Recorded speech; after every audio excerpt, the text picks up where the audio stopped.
Happy Saturday to the members of the Williamsburg Area Association of Realtors. Hope you all are doing well on this pretty January 23rd. It is sunny and it's really nice. And we are on day 11 of the 2021 General Assembly session. Just wanted to show you a couple of things, sort of a little trip down memory lane to make us recall fondly what things used to look like, and pray that we will be back to doing something in one of my favorite places ever in 2022. So bear with me. This can't flip the camera thing is annoying to me, but hang on just a second. I don't want to give you like dizziness or vertigo, but hang on.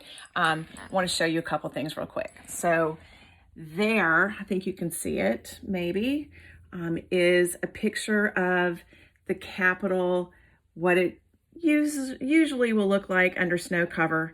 One of my favorite pictures. There, let's see if I can get it for you. There it is, I think. There is a picture of the Capitol from the spring. That was a number of years ago. That was actually taken by the chairman of the House Ag Committee, a friend of mine from Northern Virginia. And that is, there it is. A bunch of my William and Mary buddies, legislators, former clerk of the House of Delegates, other lobbyists taken on the steps of the Capitol with President Reevely the year that he retired. And if only things were back at the Capitol this year, but they're not. Instead, I'm right here. Let's see, this is weird.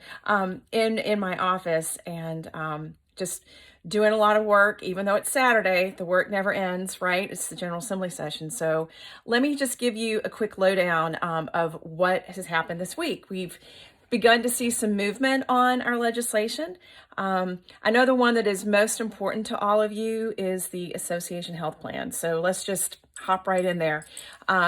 We have two bills, one in the House from Delegate Chris Hurst and one in the Senate from Senator George Barker. They were our patrons last session, and we are thrilled that they're so motivated to work with us again. At this point, neither of those bills has been heard in committee, bills are just now getting some serious attention by committee. They have been referred to the Labor and Commerce Committee in the House and the Commerce and Labor Committee in the Senate. And so all those calls to action that you've been sending are getting to those committee members, and we appreciate that. That call to action is still open, so make sure you're still taking a couple of minutes here and there to answer and to send in your support for those bills, because it makes a serious difference. We are working obviously with legislators, both in the House and the Senate, with the governor's office, and candidly with regulators at the State Corporation Commission and the Bureau of Insurance, just to make sure that we have as many issues buttoned up as possible. And this is a big deal. This is a really big deal. There are many issues involved, and so we have to make sure that everything is as neat and tidy as we can make it before we hit the go button and actually have it start to be heard in committee. But that's hopefully coming here sooner rather than later. One really fun piece of good news is that our property owner / condo owner association act amendment in House Bill 1816 from Chairman David Bulova. He is the chairman of the House General Laws Committee, and that legislation actually passed the House 98-0 on January 19th. So for what it's worth too, in that picture of all my friends on the Capitol steps, Delegate Bulova was in that picture. He himself is an alum of William & Mary, so he has a fondness for this region. So that's a really good win for us. Now that's headed across the hallway, as it were, to the Senate. That's what we would say if we were at the Capitol, across the hallway. But it's actually going down Broad Street to the Senate this time. And we're also working very hard on our flood bill. That is from Senator Linwood Lewis. It's Senate Bill 1389. And we've been working with the governor's office to make sure that the budget language and the perhaps necessary appropriation to get that data that's already present, get that data that's the computer systems actually able to talk to each other. I know that sounds kind of technical, and it is, but that's sort of where we are right now, is just making sure that what we want out of that bill, the information and the portal that's available now to the public, that the technology can be such that would allow that to actually take place. The talking back and forth, if you will, between two different computer systems. So that's been in play, and I will have to tell you all, we are getting some really nice accolades from decision makers.